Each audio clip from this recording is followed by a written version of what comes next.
বেশ কয়েকটি দিন হাতে কাজ না থাকায় মিস্টার হোমস শুয়ে শুয়ে কাটাচ্ছিলেন। কিন্তু সেদিন সকালবেলা তিনি একটা লম্বা কাগজ হাতে ধূসর গম্ভীর চোখে কৌতুকের ঝিলিক তুলে ওয়াটসনকে বললেন, বন্ধু হে, কিছু টাকা রোজগারের একটা সুযোগ এসেছে। গ্যারি ডেভ বলে কোনো নাম শুনেছ কখনো? ওয়াটসন স্বীকার করলেন, কই না তো, শুনিনি তো। হোমস বললেন, এবার আমাদের গ্যারি ডেভের সন্ধান করতে হবে। আর শোনো ওয়াটসন, লোকটি এক্ষুনি এখানে আসবে, আমি যারা করব, আর তুমি তখনই ঘটনাটা শুনে নিও। আপাতত আমাদের যা দরকার তা হলো ওই নামটা। ওয়াটসনের পাশেই টেবিলের উপর টেলিফোন ডাইরেক্টরি ছিল। সেটা তুলে নিয়ে কোনোরকম আশা না করে ওয়াটসন খুঁজতে শুরু করলেন, কিন্তু দেখে অত্যন্ত আশ্চর্য হলেন যে অমন একটা নাম সত্যি ওখানে আছে। বিজয়সূচক ভঙ্গিতে ওয়াটসন চিৎকার করে উঠে হোমসকে বললেন, এই তো পেয়েছি, এই তো এখানে। ডাইরেক্টরি বইটা ওয়াটসনের হাত থেকে হোমস নিয়ে পড়তে লাগলেন। Garrideb and 136 Little Ryder Street, W. তারপর মন্তব্য করলেন, তোমায় হতাশ করছি বলে দুঃখিত ওয়াটসন, কারণ এ হলো সেই লোকটি, চিঠিটার উপরে এই ঠিকানাটাই রয়েছে।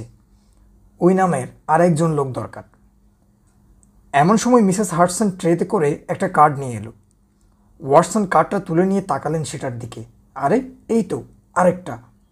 বিস্ময়ের সাথে ওয়াটসন বলে উঠলেন, এ নামটা আলাদা, জন গ্যারি ডেভ, ব্যারিস্টার, মুরভিল, ক্যান্সাস, যুক্তরাষ্ট্র। হোম কাগজটার দিকে তাকিয়ে হাসলেন।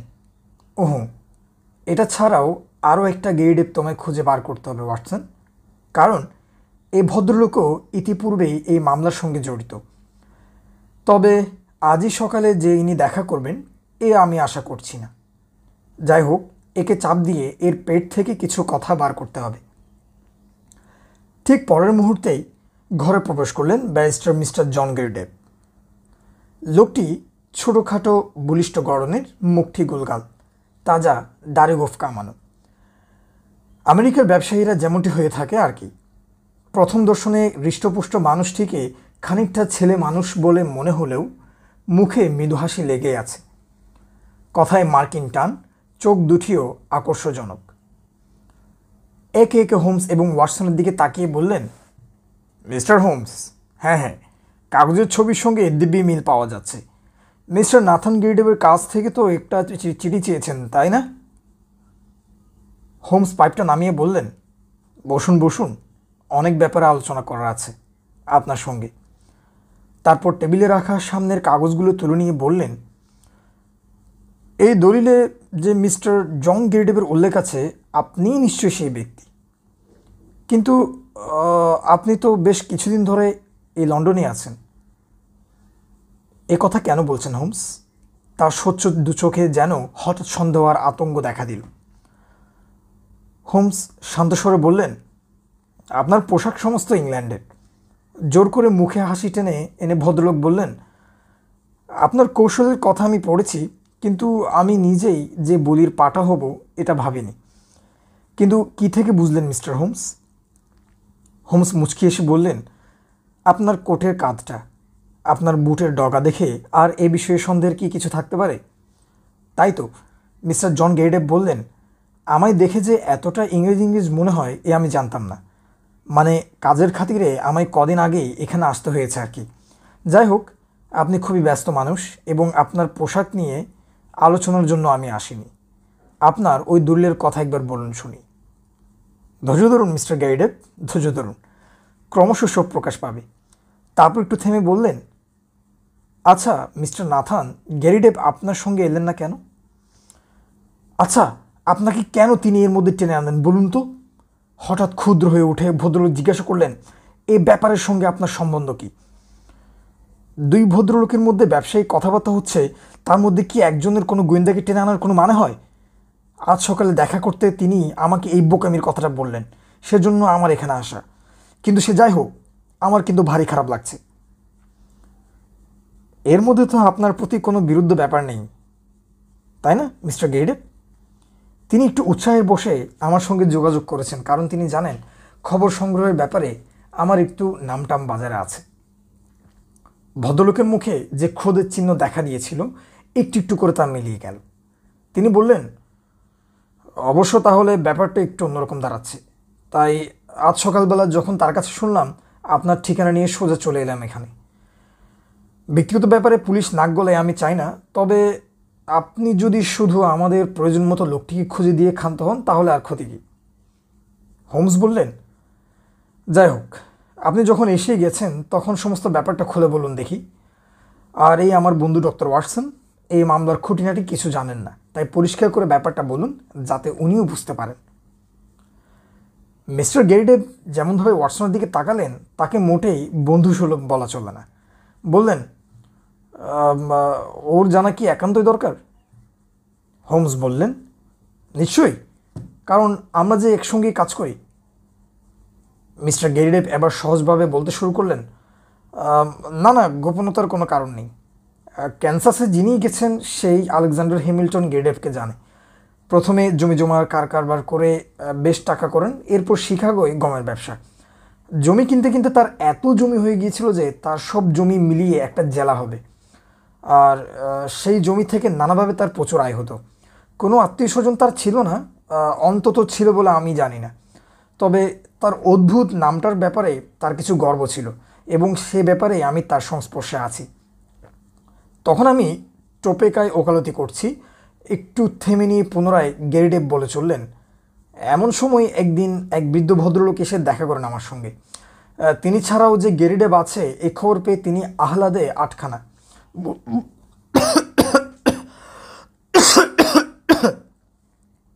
একটু কেশে নিলেন। তিনি বললেন, আরও একটি গেরিডেভের খোঁজে আমি কাজকর্ম ছেড়ে পৃথিবী ঘুরে বেড়াতে পারবো না।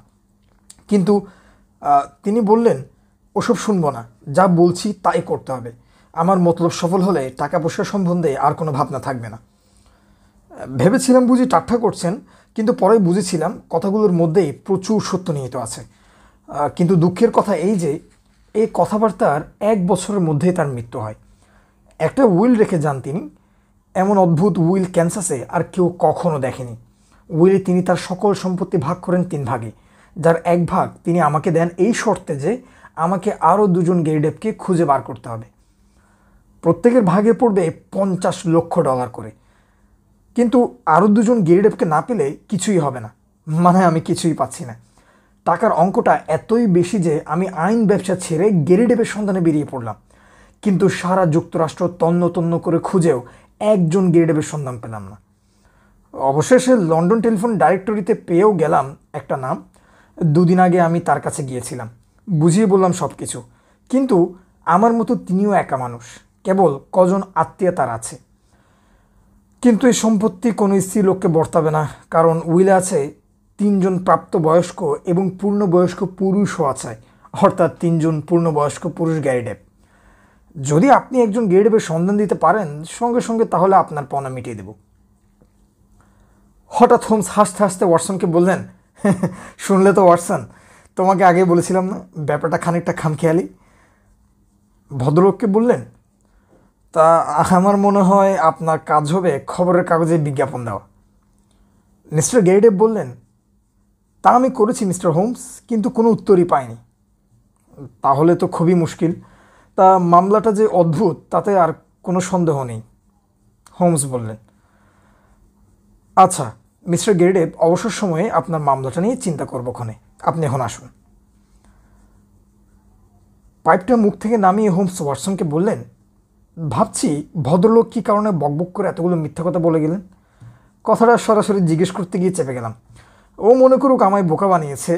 লোকটার কনুইয়ের কাজটায় জখম চিহ্ন আর প্যান্টের হাঁটুর যা অবস্থা, তাতে মনে হয় অন্তত বছরখানেক ব্যবহার করেছে, একবারও ধোয়নি। অথচ ওর কাগজপত্রে আর কথায় ও বলতে চায় ও মার্কিনী, সম্প্রতি লন্ডনে এসেছে। ও কাগজে কাগজে বিজ্ঞাপন দিয়েছে, কিন্তু এমন কোনো বিজ্ঞাপন প্রকাশিত হয়নি, জানোই তো। ওসব বিজ্ঞাপন কখনো আমার দৃষ্টি এড়ায় না, সবটাই ঢা মিথ্যা। মনে হয় লোকটা মার্কিনী, বেশ কয়েক বছর লন্ডনে থাকার ফলে মুখের ভাবটা মোলায়েম হয়ে এসেছে। কি চায় ও? ওই গ্যারিডেভ খোঁজার মিথ্যা কথা আড়ালে কোনো উদ্দেশ্য সাধন করতে চায় সে। লোকটা শয়তান, এ কথা ধরে নিয়ে এগোতে হবে সমাধানে, সাবধানে। দেখতে হবে অপর গ্যারিডেভটিও ভণ্ড কিনা। দেখো তো একটা ফোন করো তাকে, ওয়াটসন। ফোন করতে একটা সরু কাপা গলার আওয়াজ ওয়াটসনের কানে এলো। হ্যাঁ হ্যাঁ, আমি নাথান গিরিডেভ। মিস্টার হোমস আছেন কি? তার সঙ্গে একটু কথা বলতে চাই। ফোনটা নিলেন হোমস। ফোনের কথা ওয়াটসনও শুনতে পাচ্ছিলেন। হ্যাঁ হ্যাঁ, এসেছিলেন। আপনি তো তাকে চেনেন না, তাই না?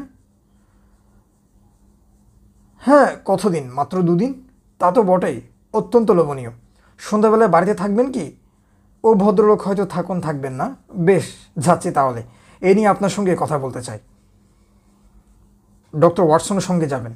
আপনার চিঠি থেকে জানলাম আপনি বিশেষ একটি বাড়ির বাইরে বেরোন না। 6টা নাগাদ যাচ্ছি। মার্কিন উকিলটিকে একথা জানাবার দরকার নেই। আচ্ছা, হ্যাঁ, বেশ, ছাড়ছি তাহলে। বসন্তের এক মনোরম সন্ধ্যায় হাজির হলেন হোমস, ডক্টর ওয়াটসনকে সঙ্গে নিয়ে। ভদ্রলোক নিজেই দরজা খুলে দিলেন। ভেতরে ঢুকে হোমসরা বসবার পর বললেন, পরিচারিকাটি 4টের সময় চলে গেছে। ভদ্রলোক অত্যন্ত দীর্ঘকায়। তার শরীরের গঠন শৈথিল্য। তার পিঠটা গোল, শুকনো, মাথার টাক, বয়স 60-এর কাছাকাছি।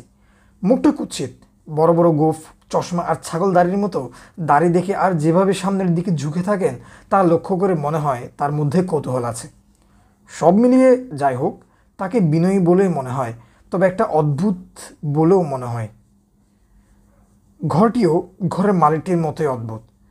একটা ছোটোখাটো বা জাদুঘর বলে মনে হতে পারে।